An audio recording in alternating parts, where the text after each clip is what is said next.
Well, good evening, everyone, and welcome to a new live episode of He Said, He Said, He Said. A look at the world from a seasoned Black man's perspective. I'm your host, Alvin King, and thank you all for joining us once again on this beautiful Friday evening. Now, in case you've missed it, the National Guards here in Washington, D.C. have set up tents practically all around the city, if they could, to take over the DC Police Department. But wait for it. Donald Trump has also decided that he's the perfect person to host the 2025 Kennedy Center Honors. And I mean, this man has managed to take a cultural treasure and turn it into an episode of a really, really bad reality TV. But listen, ladies and gentlemen, it is so ridiculous that we're not even going to waste our breath tonight talking about all of that. We have a bigger, a better, and I'm going to say a fabulous show planned for you guys. So grab your drink, settle in, get comfortable, if you will. Get your typing fingers ready because we're sure that you're going to want to, engage with what we're going to talk about tonight. But welcome to our show. And about our double header tonight, we have with us again this evening, Charles Reese. He's the award-winning spoken word artist, cultural architect, and star of Beauty and the Baller. Plus, you are getting a sneak peek of his new album, Speak, a spoken word odyssey, volume 1. And I cannot wait. Well, I've heard it. So you all are in for a treat tonight. And in our segment, We See You, where we honor and recognize Black-owned and operated businesses, we have Tee Wright with us tonight. She's the CEO and founder of Rent the Dress DC, a boutique making fashion accessible, sustainable, and empowering for every woman. Ladies and gentlemen, the CBC weekend is coming up, and you all need some dresses. So tonight, we're going to set it up so you can contact Rent the Dress DC, because I've been to a lot of those CBC events, and I know some of you want to stop by Rent the Dress DC. So again, welcome to our show tonight. Tonight, we're going to do something different. We're going to talk about a word that's being thrown around called forgiveness. It's a beautiful word, and until it's asked of you by someone who once stood against you. Tonight, I want to talk about the kind of forgiveness that's not easy, it's not clean, and it's certainly not fair. I'm talking about the forgiveness some people are now asking for, people who voted for Donald Trump. People who look past his words, his actions, and the warning signs because they believe he would serve their interests. People who heard his rhetoric about migrants, about Black and brown communities, about women, about the press, and still they voted for this clown. Now, reality has come home to haunt them, and it's called karma. Their jobs are gone. Their families are being torn apart by deportations. Their communities are feeling economic pain. And suddenly they want to talk about, with us, and they want our empathy. They want us to forgive them. They want our understanding. But here's the question that cuts deep, ladies and gentlemen. If it wasn't happening to them, if it was still just happening to us, who's being affected by all this, would they be here asking for forgiveness at all? Or would they still be defending him, like many of them are still doing now in light of all this? Forgiveness is not a free pass. It's not just words. It's a choice we make, often at a great personal cost. And for our communities who have carried the weight of oppression, injustice, and open hostility, the question is, do we owe them that choice? So tonight for our chat, we're going to wrestle with that. We want you all to weigh in, ladies and gentlemen, because we know that you have some opinions and some things that you want to talk about. And we're going to look at what forgiveness really means when the harm was deliberate, when the warnings were clear, and when the regret came only after the consequences hit home.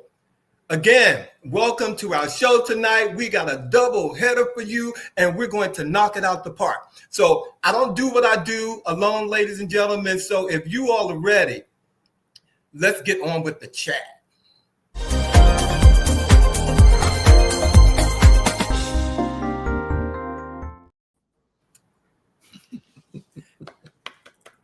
My brothers. Hello there. My brothers. How I y'all feel like doing? I've just seen you two.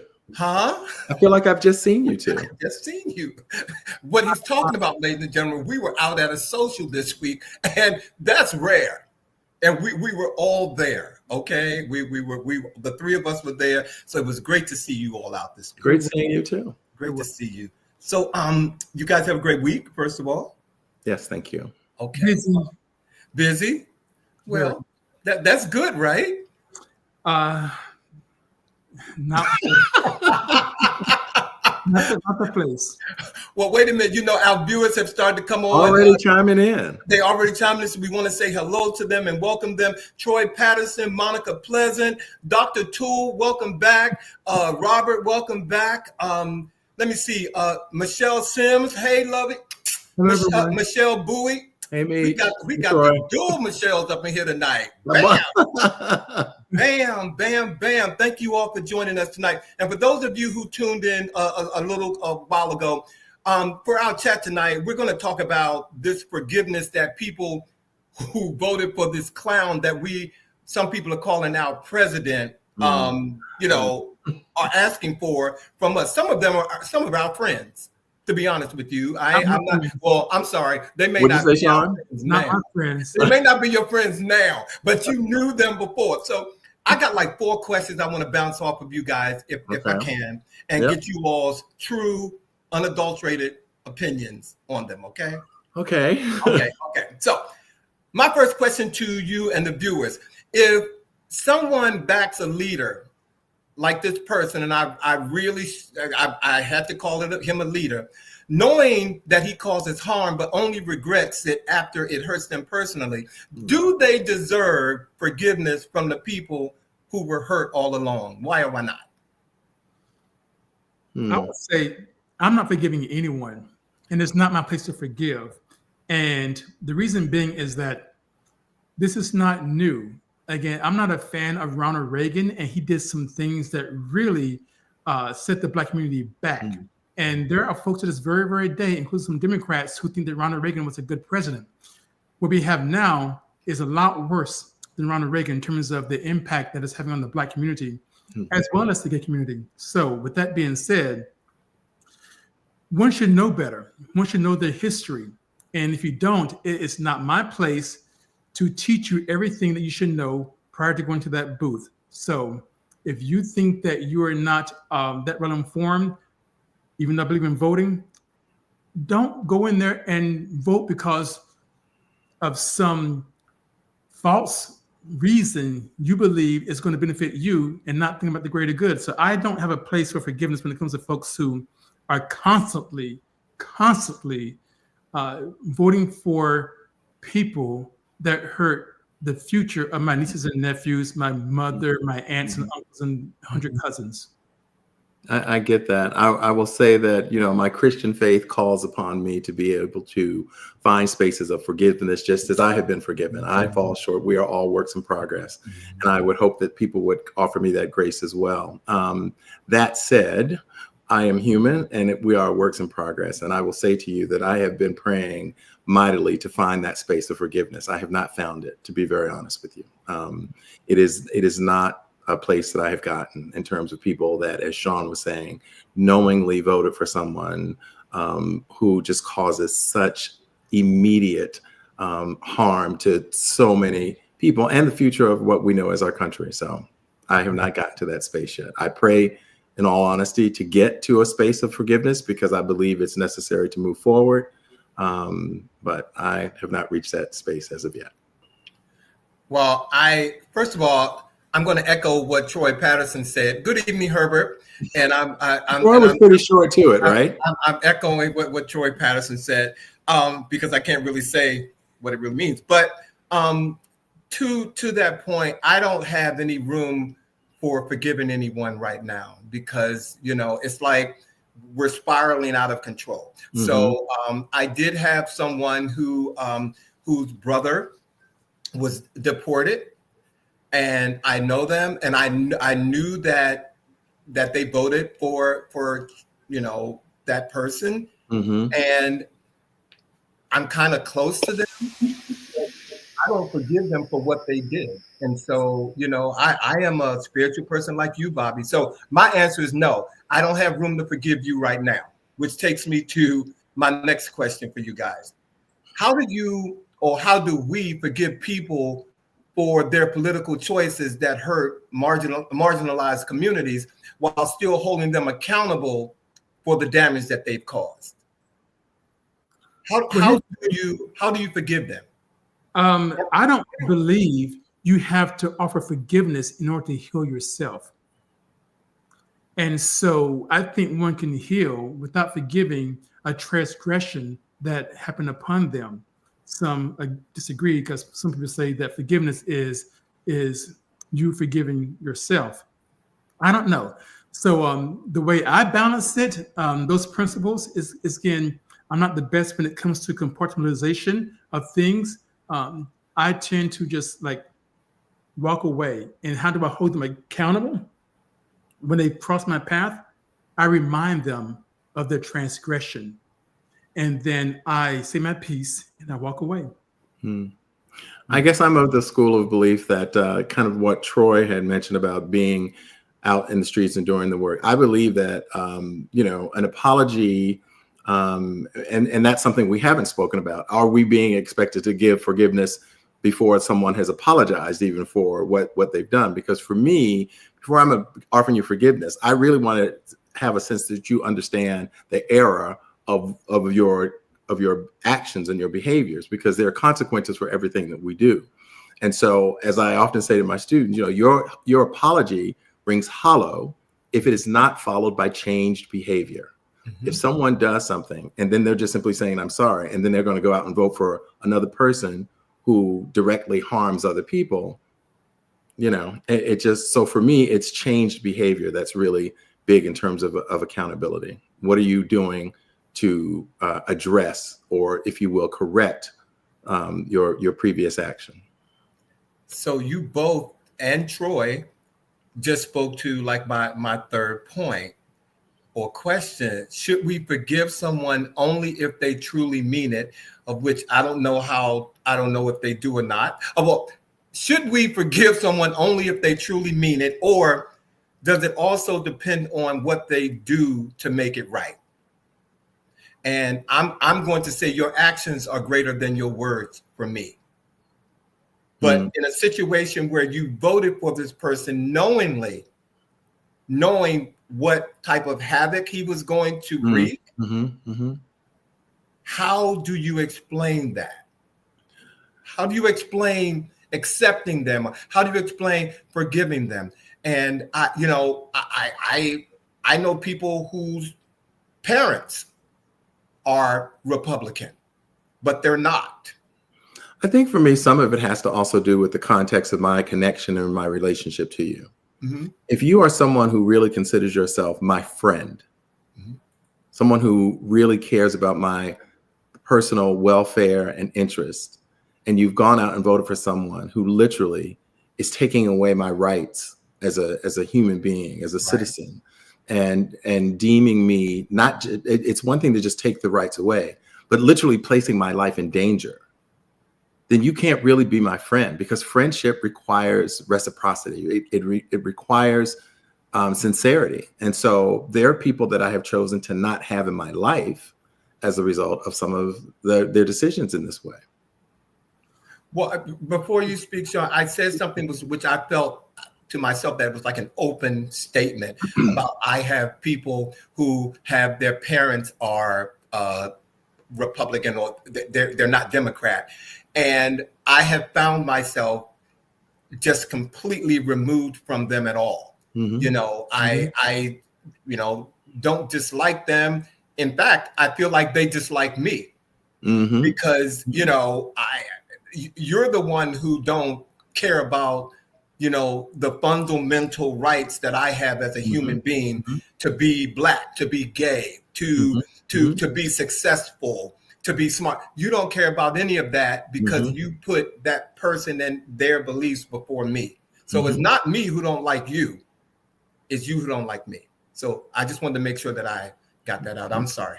Go ahead. Alvin, I agree with you 100%, Alvin. And I'll take it a step further. I don't need for you to show me your actions to say that you've changed or you understood the error of your ways. That's not about me. I've already removed myself from you, and I don't need to forgive you. I don't need you to come to me and say, hey, can you ask me for forgiveness? No. Maybe it's because I'm an Aquarius and we tend to be very, very, very, very loyal. But once you cross that line, we're done. I'm done. I don't, like you said, I don't hate you, don't dislike you. I just don't have any interest. I don't want to be bothered. Mm-hmm. Well, that definitely speaks to Dr. Toole's statement, for which I strongly believe. Before we get to our last question, she said, I think I have to protect my peace and my heart and myself, which means I have to have boundaries with anyone who voted for Trump 3 times. Amen. Amen. Amen. He speaks truth. Amen. My beautiful cousin just came on here. How you doing, Vincent? Thank you for joining us tonight. I got one more question before we get on with the show. Bobby and Sean and viewers, thank you all for weighing in on this. So my last question is it fair to ask people who are hurting the most by these certain policies, like us, Black people, immigrants, and people of color, to be the first ones to extend forgiveness, especially in politics? And if you need me to explain why I asked that question, I will, but go ahead if you guys know. I think it's a dead ringer because I'm not going to do anything that I don't feel that I should do. And I'm going to go back to Dr. Toole's statement about protecting my peace. Yeah. And you got to remove people and their rhetoric at all costs from your life if you have to protect your peace, because there's a lot of people. I'm sorry. Let me talk about politics. Well, James Baldwin once said that I can't believe what you're saying because I see what you're doing. I see what you're doing. Amen. And I just feel like, marginalized communities, and in particular in the United States of America, Black people have shown endless forgiveness and endless opportunities of holding on to faith and hope that in spite of the behaviors of people around us, we too are Americans. We too have all the rights, and like we've shown endless forgiveness as a people. Yeah. And so I think we have certainly demonstrated that a lot. And so when I hear, for instance, Black women who, for instance, voted at a 92% rate to support others and lives of all people by their vote, who are saying they're just kind of sitting back right now and watching America do what it's going to do. I understand that. I completely understand that. I mean, they are like, forgiveness is on hold right now. So. Amen. Sean, you want to close before we move on? You got something to say? No, just ditto. There you have it. He said. He said. Ladies and gentlemen, again, thank you all for indulging us in that conversation about forgiveness as it pertains to this political climate. We really appreciate it. As I told you, I'm sorry, one of our viewers, Vincent, said the biggest picture is a lot of Europeans don't have papers to be in the country. Let's be fair. He is making a statement. I'm not sure exactly what you meant by that, Vincent, but thank you. Thank you. So, ladies and gentlemen, we have an amazing show for you tonight. And if you guys are ready, I'm ready to get on with it. If you guys are ready. You guys are ready? Yes. All right. Well, tonight we have, first of all, welcome to our segment of We See You, ladies and gentlemen. And for We See You, we recognize Black-owned and operated businesses, ladies and gentlemen. And tonight we have with us Tee Wright. Tee Wright is the owner and founder of Rent the Dress DC, a fashion-forward boutique revolutionizing the way women shop for special occasions. With a passion for empowering women through style, Tee created Rent the Dress DC to make fashion more accessible, sustainable, and fun. Her mission is to help every woman feel confident, celebrated, and unforgettable, one dress at a time. Ladies and gentlemen, welcome to He Said Live, Miss Tee Wright. Woo!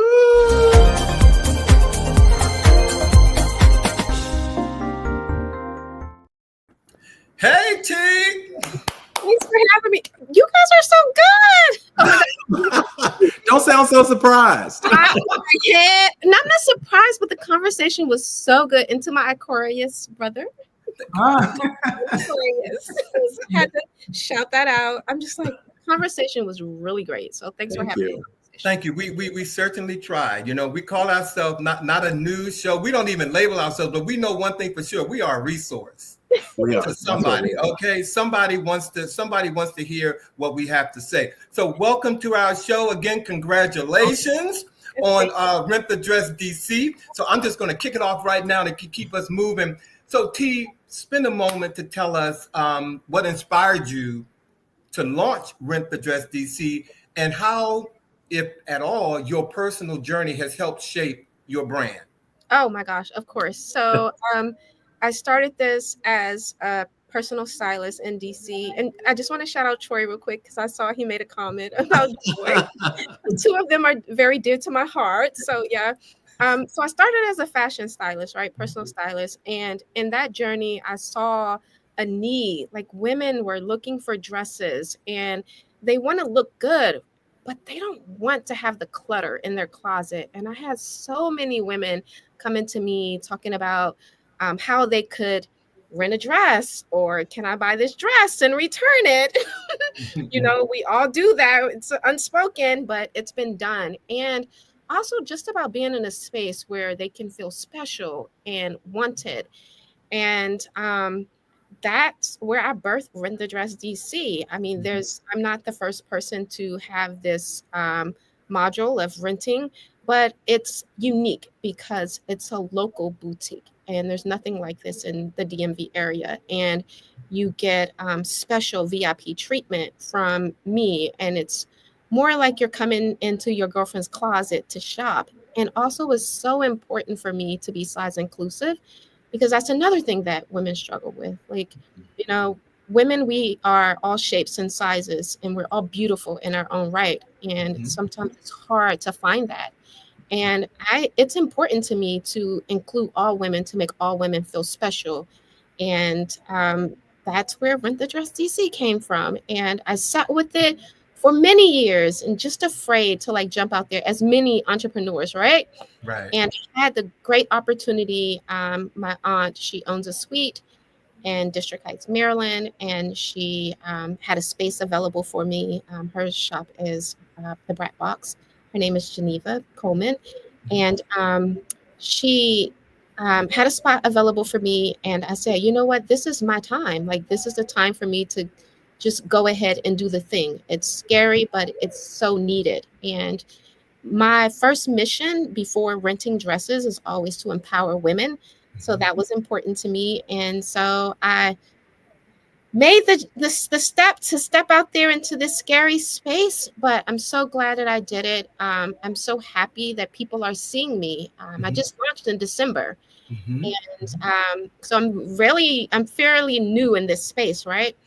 And I'm just excited to be here. And I'm excited to have women find more about me. And because of people like you and platforms like you, I am being seen, and women are being able to know that I'm here. So yeah, I'm here to just make women feel like special and wanted. And come shop with me. Get the VIP experience. Get your champagne. Get your styling advice. So I'm here.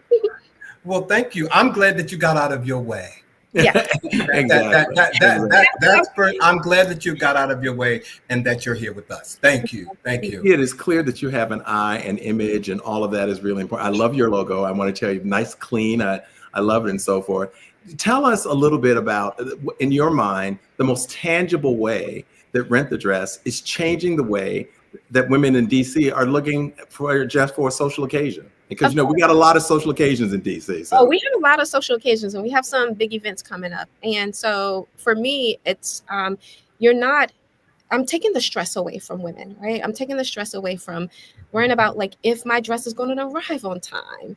And a lot of confidence building. And a lot of times women, we're afraid to say, like, we don't feel confident about ourselves. And I'm in a small space and it's intimate, and I can bring women here and I can give them that confidence booster. I can make sure that they have their dress when they need it. They're not waiting for a day to come. Or and it's a DMV, like all things are happening, right? So there's lots of events, and sometimes women are traveling to this area and they so happen to get invited to events and they don't have a dress.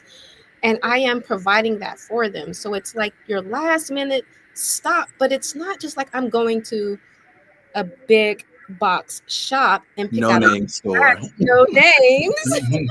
Mm-hmm. But I'm going somewhere where someone's going to take the time to like educate me about my body and make me feel good. So I am changing that. And also, I am changing the world of sustainability, right? So I do believe fast fashion isn't going anywhere. I'm not totally against fast fashion, but I think I can help it in a space where if I am curating dresses from fast fashion, I'm still sustainable because I am recirculating those dresses amongst women. So I am cutting down on the waste. I mean, 80%, and when I did my research, I didn't realize this, like 80% of clothing end up in a waste field. 80%. And we don't know those facts. And so I am changing that by having women rent dresses and not buying a dress and then throwing it away or tossing it somewhere where no one's going to wear it again, or put it in your closet and creating clutter for yourself. And it's not doing anything. Thank you. Yeah. But I can definitely tell that you're an Aquarius because you sound very, very altruistic. And you're thinking about other people. And you talked earlier about being inclusive of all body types. And I think that just fits well with your nature. I can sense it from your aura, if you will. It's obviously there. So with that being said, okay, so how does Rent the Dress promote being inclusive and body positivity and the accessibility in fashion? Yeah, of course. So in any of my marketing that I do, I make sure that I include women of all sizes. I was just recently on Channel 9 News, and I made sure that I was representative of all women. A lot of times you'll see ads and you'll see like the typical model size. And it's very important to me whenever I'm doing any type of marketing. I'm going to do a fashion show, and I am looking for everyday women, every sizes to present my business. I have sizes from extra small to 3X. And because that's a woman, right? We're not just one size. So it's so important to me that talk about it. And the more we talk about it, it's out there. Women see it, but not just talk about it, but be about it. So when women come to me, they are able to find the dresses. I'm not just talking about it. When you come to my shop, you can find a 3X, you can find an extra small. So it's, to me, more putting your, what do you say, putting your mouth where the words are, or whatever that saying is. I think Well, yeah, putting your money where your mouth is. money where the is that. But I speak it, I mean it. It's important to me. Okay. It's super important to me. Yeah. You had spoken to sustainability. I was going to ask you a little bit about that sustainability and so forth, and then you addressed that question. So I do have one other question for you. When I'm thinking, as I'm looking at all your dresses, is there a particular style that is the go-to must-have look? I would say sequins. Like, women love sequins, and I'm not a sequins girl. And so that's the other key.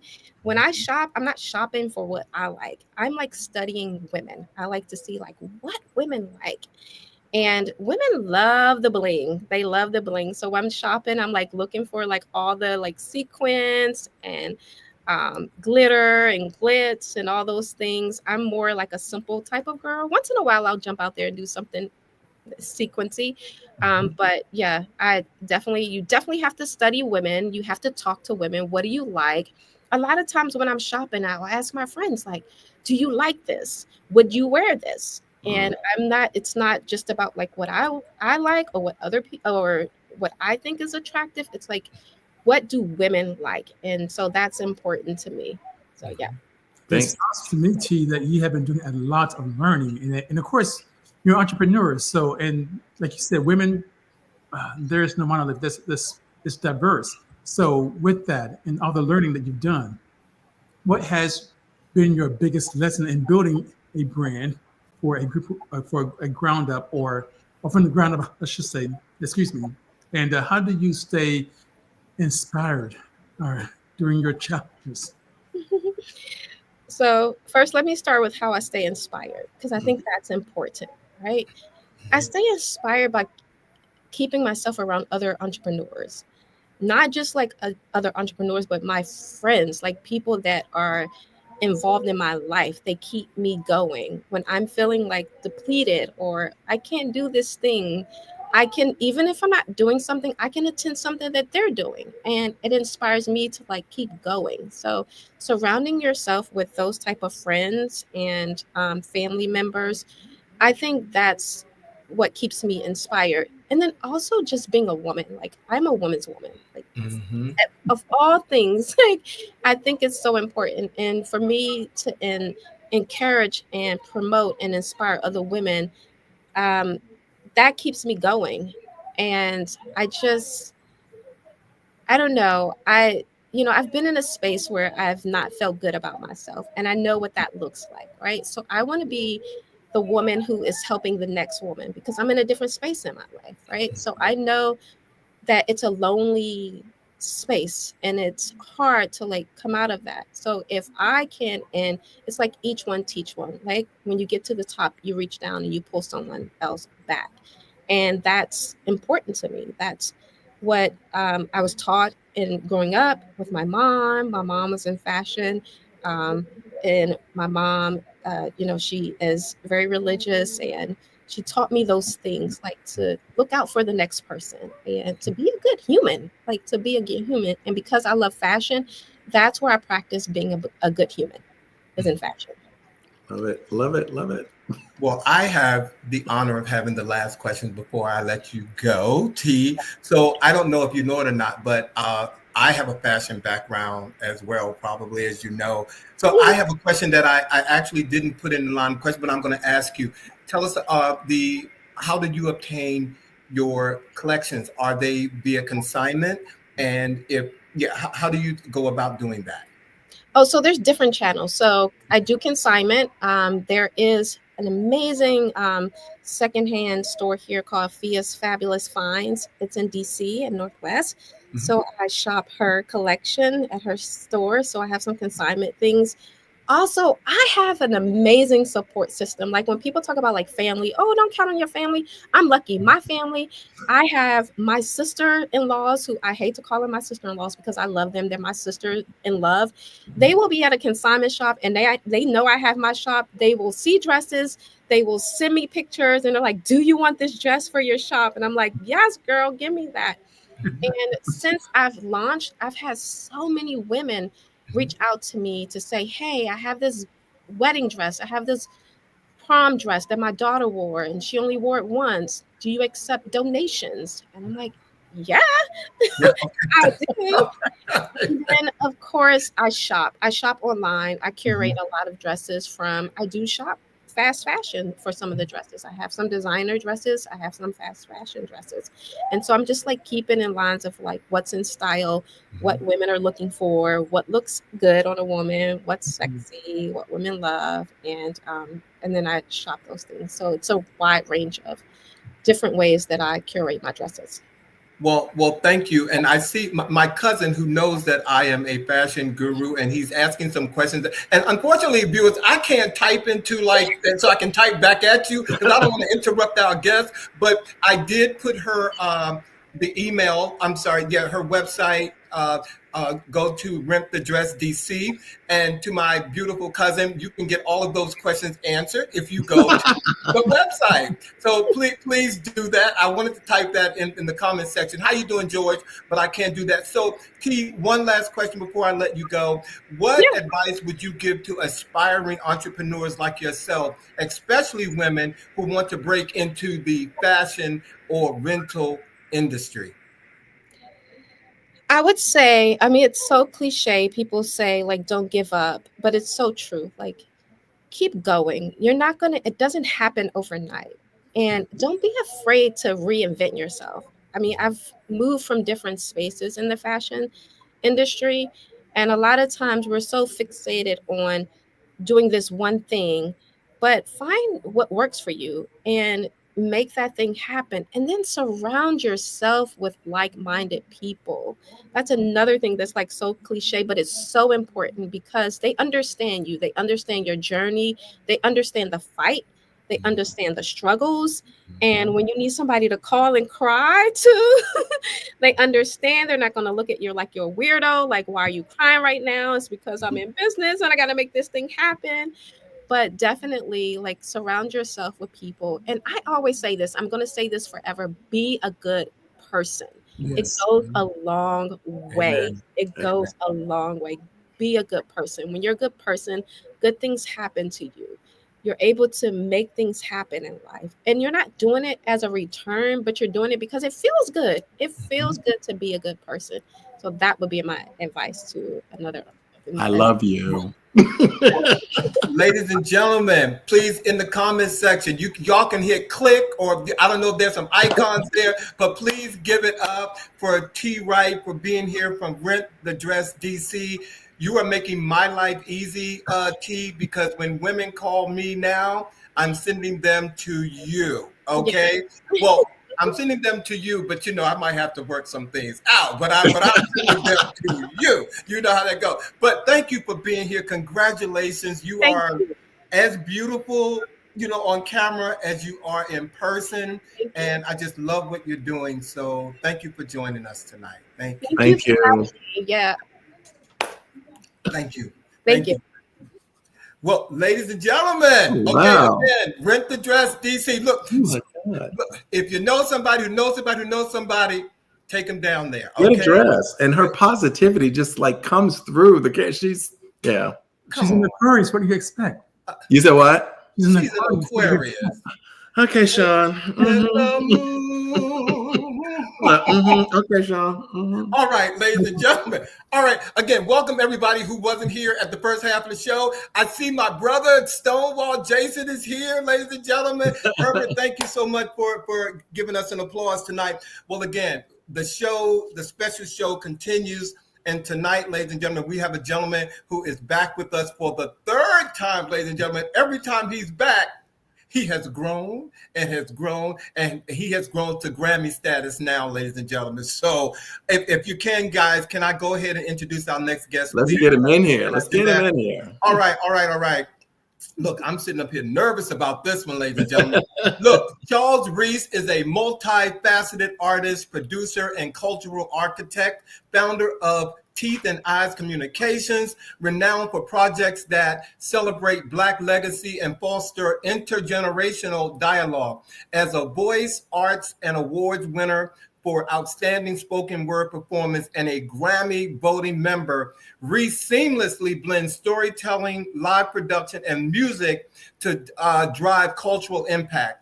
A communications and theater arts graduate from the prestigious Morehouse College, he has collaborated globally with artists and institutions to create powerful events at the intersection of art, activism, and heritage. His critically acclaimed work, bringing James Baldwin's legacy to life, has been widely praised. Through his innovative productions, Reese continues to push boundaries and inspire new conversations about identity, culture, and social justice. His highly anticipated second album, Speak, a Spoken Word Odyssey Volume 1, is set to begin streaming on all digital platforms on Tuesday, August the 19th, this being August the 15th. So we are debuting his new album before anybody else sees it, ladies and gentlemen. It is exclusive. So if you all will indulge me, before we bring Charles on, I want you all to listen to this first clip, The Year I Forgot.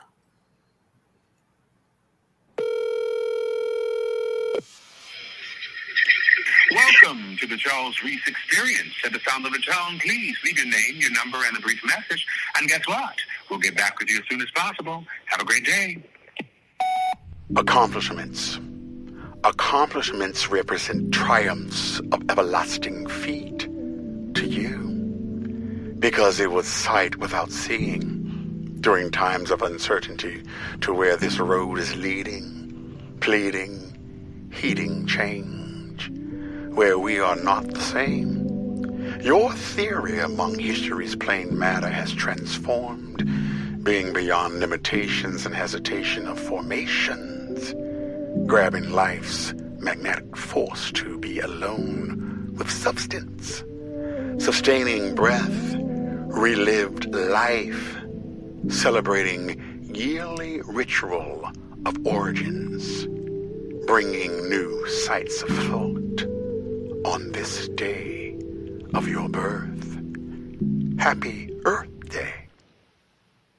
Ladies and gentlemen, please welcome Charles Reese. All right. Oh, there he is. There he is. My.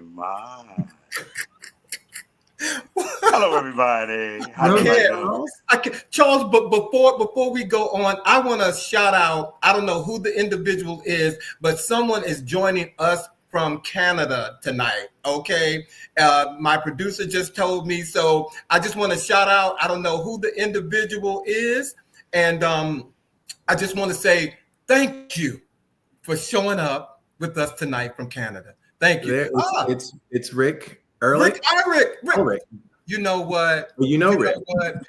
And tomorrow I can say he's from Japan, or he might be from Israel, because that's how his life moves. That's how Rick rolls. That's how he rolls. Welcome, Rick from Canada. Thank you for your support, my brother. Thank you. Thank you. Charles. On behalf of the He Said crew, welcome back again. It is always joy to have you with us, and you always bring such wonderful artistry and good news and energy and all that kind of stuff. So welcome back. And it feels like since the last time you were here, a lot has indeed happened. Congratulations are in order. And I know that most recently you won the Voice Arts Award. So we want to hear a little bit about that award and what that was like for you. Well, first of all, thank you all for having a listening session that I can do in the space where I actually recorded my album. I'm actually in the studio space where I recorded. And since we were talking about Black business, this actually is owned by a Black woman and her two sons. Supporting Black business, yes. Yeah, Luna Lab Studios and Moon Global Studios. So I'm very honored to be in this space.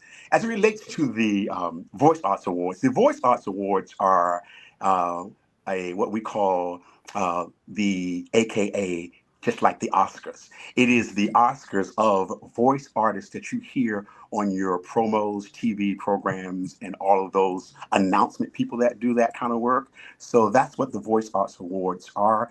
They are started by two African-American folk, Rudy Gaskins, who is actually from Washington, D.C., by the way, and his wife, Joan Baker. They started what's called SOVAS, S-O-V-A-S. It stands for the Society of Voice Arts and Sciences. And they are the bearers of this award, and they'll be celebrating 12 years coming in January. They have now moved the awards, so they're really one of the kickoff awards starting in 2026. So it's SOVAS, the Voice Arts Awards, Rudy Gaskins, and Joan Baker. That is absolutely wonderful. And ladies and gentlemen, as Alvin said, Charles has a new project about to be released called Speak. And at this time, you're going to get yet another example of why he is an award-winning voiceover talent. We are going to hear a He Said exclusive from the upcoming project Speak. We are going to hear Seats We Don't Own.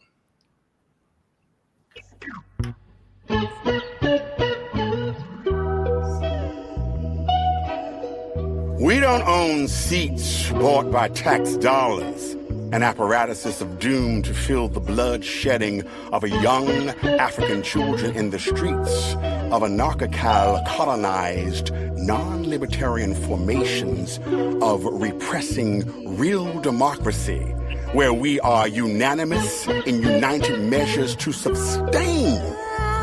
Life quality cannot be obtained through oppression measures by resting on a bench, spinning my mind with these ghoulish tricks of force.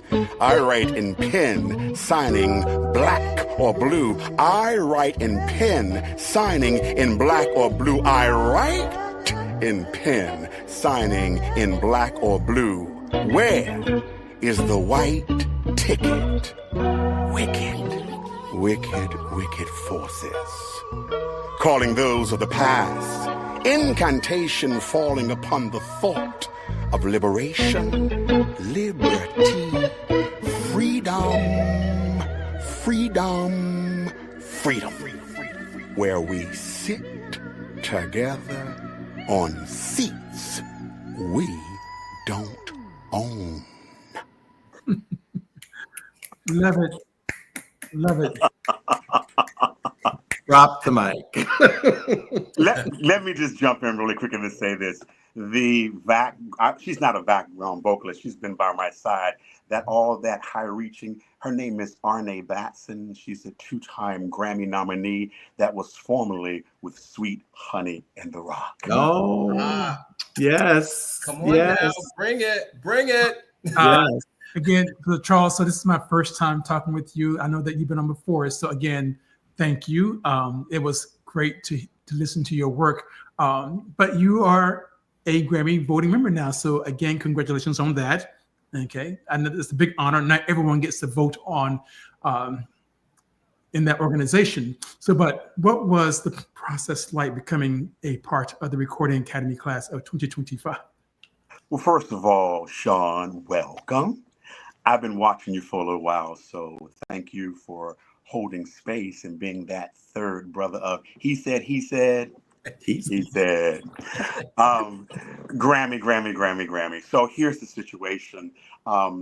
In order to become a member of the Grammy Academy, remember it's not a union like SAG and all the other places, unions organizations I belong to. It's an academy. So you have to be invited into academy, and it starts with a letter writing process. So someone, and I'll tell you who that was later. You have to have a couple of letters, but I will tell you the main person that wrote a letter for me a little later. That's the first process. Once those are in, then you get an invitation for a long process of a application where it's online and you have a series of questions, a lot of questions. For me, because I came in on the poetry spoken word side, and I'd like to thank my 6th grade teacher, the late Mrs. Lillian Falk, who was my school teacher at Scott Montgomery Elementary School in Northwest DC, for introducing me to poetry, who knew that in my 6 decades that I would become a poetry spoken word artist and being a part of the academy. So I say thank you for that. But it's a letter writing campaign first, and then you have an application. And that process starts every year in February. You have to be recommended. Then February, once you get your recommendations, you get your application. And in July of every year, they announced who the folk that got in. This year, they let in 3,600 people, which means that that's my group of people that I can begin to learn and know each other and things of that nature. And there are a lot of things to do in the academy. And I'm going to start participating in it as my first year. So that's the process. Letter writing campaign first, and then you get an application. And it's about a 6-month, 8-month process. And they'll let you know in July. I got mine on July the 9th. Congratulations. Yes, again, congratulations. And I can see the excitement in your voice and your face. So again, it's an honor. But how did you prepare to vote for the Grammys? And what's the process like? Well, the process is like me getting this album out on time so that we can be eligible for submissions. So last year when I had the first album and I premiered my Baldwin album, I had to get a voting member to work with me to do a submission. So the first process in getting into the voting pool is that you have to go through a submission process. The only people that can submit you to the Grammys is actually voting members. So those 3,600 new members, if they've accepted everything before July the 31st, they are allowed to vote in this next season, which is the one that's coming up for this February. So the voting process works like this. Between July 7th and August the 30th, well, actually August the 29th, that is when all submissions go in. Once those submissions are complete and you've been verified that you have been submitted properly, then the first round of voting starts in October. That runs from around the first week of October until November the 7th. That is when they make the official announcements of the people who have made the cut for over 100 plus categories. We only see a number of the ones that a number of the big categories are done on television, but there are a series of Grammy week. During the Grammy week, all those winners will be announced in February. So the process is submission first round voting, and then the second round voting happens probably late December, and then that announcement happens in February in 2026. So this album that I'm releasing on Tuesday happens to fall in the line because the line of submission is between October 2024 through August the 30th, or I should say 29th. So that's why you see a lot of people letting their work out around June, because they're qualifying from the last year to the end, I should say to the end of the summer. Well, we're going to hear something from your new work, and again, an exclusive. And I'm going to also put out into the universe that you being a Grammy voting member also get a Grammy nomination with this new piece of work. Okay, so it's yours. So let's hear a clip from Speak. This is a clip called One. The flow of blood all around the young children, yelling in horror, our children screaming, piercing sounds of slice, bang, tear, ripped beyond pages of the novel drama, ritualized, our children sing it out. The darker face of the earth, Rita's spirit conjuring doves fly forth, calling all poets, calling all poets, calling all poets. Our children turning, tossing, writhing in violent, hopeless, fatal despair. One was singled out. One was singled out. One was singled out. Then two, then three, then four, then five, then six, then seven, then eight, then nine, then 10, 20, 30, 40, 50, 60, 70, 80, 90, 100, and many more. But one was enough. And the rage went from out to in. Oh my Ladies God. and gentlemen, You must that be was- exhausted when you've done one of these. It's just so- Charles, I look, I have to say that this is, I went to see Audrey McDonald in Gypsy this past Saturday, and hearing you do that, I don't know why it brought back memories. Like, who is this person? Okay, who is this person that I talked to? Excellent, excellent, excellent. Anything you want to say about that piece before I ask you my next question? Just really quickly, I got to thank my producer, Everett Moon, who is a young millennial under 32 years old.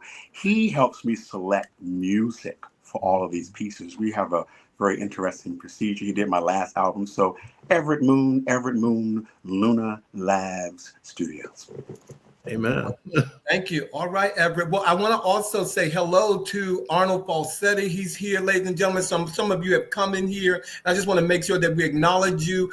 Reverend Brown, thank you for being here tonight and blessing us with your presence tonight. So, Charles, this may seem like, okay, to some people, but I know there's something behind this. What inspired the title, Speak, for your second album? Really quickly, I'm going to answer this very quickly. I was not planning on doing this album.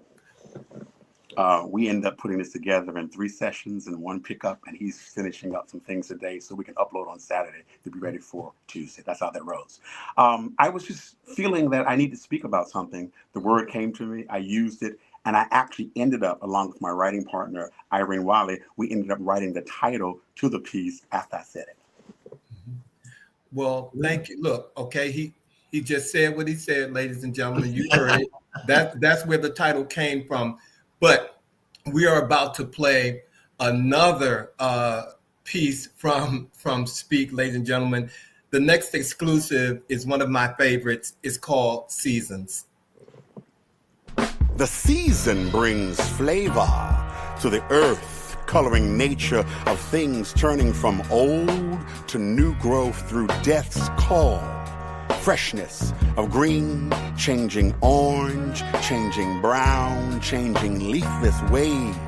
Distorted branches of night where today reinvents time, moving away toward the end of the beginning to move energy waves of nothingness through this spare hope's corroded beam seems to elope with fantasy, a whimsical force traveling near, far-off planes of existence, channeling spirit doomed by disbelief, praying relief of hunger pains, kissed with country's curse, breaking spells beyond horizons across white gloom, reaching far into kinetic source, divorce from outside the triangle between optical eclectic illusion, performing farce, becomes rational within irrational energy waves of nothingness, moving through despair.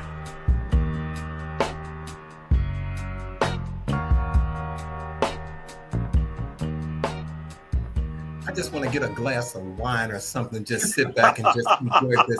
Look, It's joy watching him listening. Watching him listen to it. I'm like, come on, Charles. Just want to get it. So, Charles, how does this project differ from your first project? Well, I've been on a learning curve. The first project was, I would say, more traditional, and I just focused on really the poetry, very minimal music, but more soundscape. This one allowed me to explore how music collaborates with these deep words set to beats. You might be sitting having your wine, and one of your catch, ooh, that's pretty deep. So we kind of sort of did that type of thing. And all of these poems, about 8 of the poems come from a purple book that was bequeathed to me by my belated playwright, Morehouse brother, Howard Simon. And a lot of them are written between 1996 and 2000. And I've just been re-engaging them. Bravo. Bravo, my brother. Bravo. Charles, we recently lost Malcolm Jamal Warner, a loss that many of us grieve and felt personally, even though we did not have the opportunity to know him personally. In your case, you did know him personally. And so we express our condolences to you on the loss of your personal friend. How are you dealing with that loss? And we understand that in this new project, you have dedicated a song to him. Yeah. Well, first, I'm going to first start with this and say I'm still sending love, grace, peace, and mercy to his mother, Pamela Warner, his wife and daughter, who I did not know, sending them personal hugs, and the entire family, and also, as well as his father. Yes. I always like to start there. His mother did finally make a statement, and if you want to read that, it's on what's called the MJW Legacy page now at Instagram. So go check that out, because I think that helped me through the process. But I was writing on Facebook, and I wrote a kind of like what I thought was something that helped me get through it. And then later I decided that I will just go ahead and do a poem with my writing partner. And we gave it to Karen Briggs, the violinist, and she took us to another level. And it's helping me to heal. We hope that it'll help you to heal. And if you're dealing with any type of grief, please know that you can reach out to a lot of resources and do that. Take your time and heal. And I hope that this piece helps people deal with our dear brother, Malcolm Jamal Warner.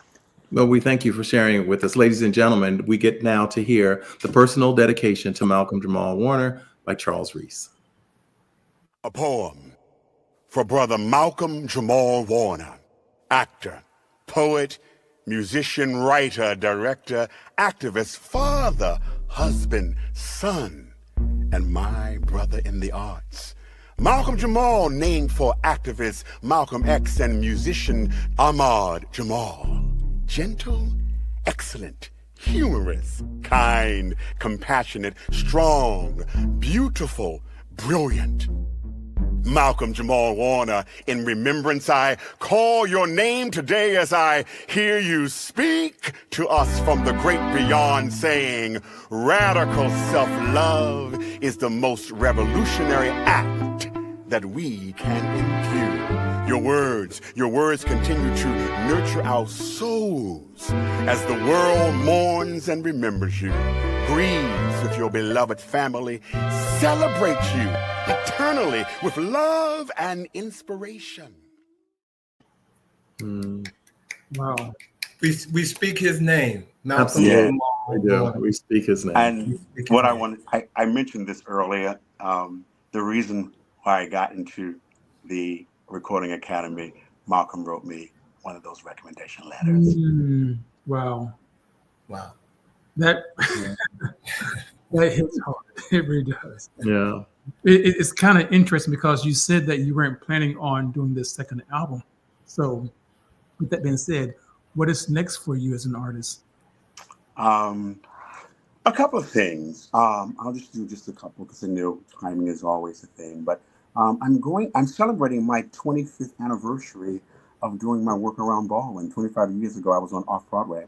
So I'm going to be utilizing this year of releasing the play version so that regional theaters and other companies in the United States and abroad can begin to actually do that work. So I can sit out and just watch people do it and come in and be a guest and talk. So that's one. Two, I'm beginning to find ways to utilize my poetry spoken word albums as a possible residency. I'm also going to be doing some online classes around Baldwin and around how to put together an album. And last but definitely not least, I'm going to be taking one of the pieces from the album. It's called The Picture Show, and we're going to develop that into an animation short piece. Nice. Well, much success to you. First of all, ladies and gentlemen, we're about to end our discussion with Charles Reese. And before I ask my last question, I just want to say thank you for allowing He Said to showcase you. Thank you for coming back. Thank you for giving us your time. And it's like I'm watching my son grow. Because every time you leave here, you come back bigger, better, stronger, and just more beautiful. So thank you. Yeah. Thank you. But our last exclusive clip is called Phase. But before we let you go, I want you to tell people how they can purchase Speak, how can they get, because we need to get you to that Grammy status. We need to get you there. So tell everyone, how can they purchase your project Speak? It's all very simple. We're in an upload society. So as of Tuesday, you can go to all the social streaming platforms, Apple, Spotify, they'll all be there, Amazon, and all those spaces will be available. You can also reach me on my webpage, www.charlesreeseexperience.com, just to find out where we're going. And we will see where the journey leads. We just take one day at a time. As James Baldwin once said, you don't tell life, life tells you. Hallelujah. Hallelujah. Well, ladies and gentlemen, as we close out our conversation with the amazing Charles Reese, our last exclusive clip that he has allowed us to share with you tonight is called Praise. Thank you, Charles. Right on. Say it loud. I'm black and I'm proud. Power to the people. Right on. Say it loud. I'm black and I'm proud. Power to the people. Right on. Say it loud. I'm black and I'm proud. Power to the people. Seeking a phrase to capture the moment of revolution, walking, disillusioned, confused, no guidance confined to time when we kill, destroy, employ revolution, seeking a phrase that forms discourse of collective reason in a time where we kill, destroy, employ revolution, seeking a phrase igniting ferocious flames, burning in upon the light of day, where we should see distant sights of history whose past time killed, destroyed, employed revolution, seeking phrases that signify praises of freedom.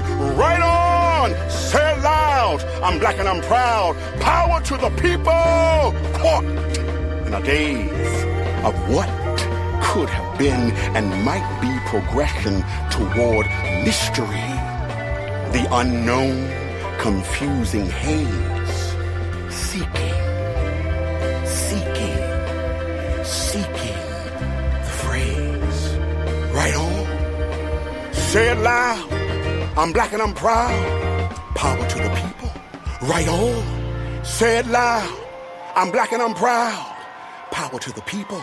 Right on, say it loud, I'm black and I'm proud, power to the people. Look, first of all, Dr. Tools asked a question before we let you go. Power to the people, Charles. But Dr. Tools asked a question. I just want to make sure that if you could answer that question, because it is, I think, was a very important question. Are you on Bandcamp or somewhere that you'll get the money from sales? Yes, I'm actually on DistroKid, is my actual distribution person, and we actually get most of our money through that. I'm happy to invest in some other areas, so I will be looking into that. But DistroKid's been one of the main sources because everything is done, uploaded through that process, and it's put out through the ethers, and it comes back to us. So that's what I have. See, our viewers want to know. Exactly. Charles Reese, don't go anywhere. We're going to bring you back. But thank you, my brother. Thank you for being here tonight. We so appreciate you, man. Congratulations on everything you're doing. Thank you. Whoa. Wow. Well, and a special shout out to our producer, Norman, who we celebrated his birthday last year. I had him working Last week. I mean, last week. I'm sorry. Look, okay. Look, last week we celebrated Norman. You earned that one tonight, Norman. Very wonderful. So, ladies and gentlemen, thank you all for tuning in. And I always have to apologize when we go even slightly over because you all are so dedicated and supportive of what we do. Hello, JJ. I didn't say hi to you earlier. Hey, JJ. We did see you. But look, next week, ladies and gentlemen, we have the amazing Dedrick Tillerson here. He's the author of I'm Nobody's Maybe. I have been reading this book. Say it again. I'm Nobody's Maybe. Okay. This book had me on the train last week going to New York almost in tears. Okay. So he is here next week to talk about his book. And our words of the week, ladies and gentlemen, thanks to Bobby. Don't be afraid to spend money on traveling, as I just mentioned. Be afraid of growing old and realizing that the only place you ever went was to work. Hello. Amen. Hello. There. Hello. Bobby you and cannot just go to Sean, work. sending major love to my brothers. Thank you all. Thank you all. Thank you all to all the viewers for tuning in tonight from near and far. We really do appreciate you, and your support means a lot to us. And tell a friend, okay? Tell a friend. Tell a friend. And until next week, you guys have a great week, and we'll see you on a new live episode of He Said. He said. Have a good weekend, everybody. Thank you, guys. Thanks, everybody listening in. Be safe. Have a great weekend. Now. Bye.